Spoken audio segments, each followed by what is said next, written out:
The United States unveiled a new rule Friday to tighten an exemption allowing low-value imports to enter the country duty-free, taking aim at Chinese shipments that might be benefiting from it. The proposal disqualifies certain products from the low-value or de minimis exemption, which allows goods valued at $800 or below to come into the United States without paying duties or certain taxes. Both the volume and combined worth of low-value or de minimis shipments to the United States have risen significantly over the past 10 years, said Secretary of Homeland Security Alejandro Mayorkas in a statement. He added that the exemption has undermined American businesses and workers while allowing foreign products to flood U.S. ports of entry, making it harder to screen the goods for security risks. The actions announced today to tighten this exemption will strengthen America's economic and national security, he said. The number of shipments claiming the exemption rose from about 139 million in fiscal year 2015 to more than 1 billion in 2023. U.S. officials have pointed to the growth of Chinese-founded online retailers Shein and Temu, known for selling items at low prices, as a key factor behind this increase.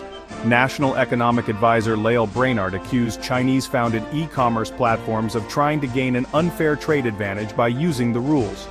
With the new proposed rule, products subject to tariffs imposed under Section 301 of the Trade Act, for example, would not qualify for duty-free treatment under the de minimis exemption.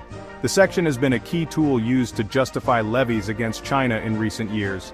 Section 301 tariffs hit about 70% of Chinese textile and apparel imports, meaning the move would reduce the number of shipments entering through this exemption. Packages containing products subject to Section 232 tariffs on steel and aluminum goods, as well as Section 201 safeguards impacting solar manufacturing, are also targeted.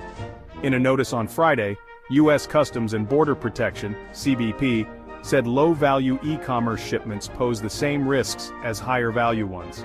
The large volume of imports and smaller amount of data received about low-value shipments make it increasingly tough to target and block illicit synthetic drugs, such as fentanyl and synthetic drug raw materials, and related manufacturing equipment from entering the country, said the CBP. In 2024, more than 120 U.S. lawmakers raised grave concerns over the de minimis trade loophole in a letter, and urged President Joe Biden to close it. Further action on the matter will fall to incoming President-elect Donald Trump, who takes office next week.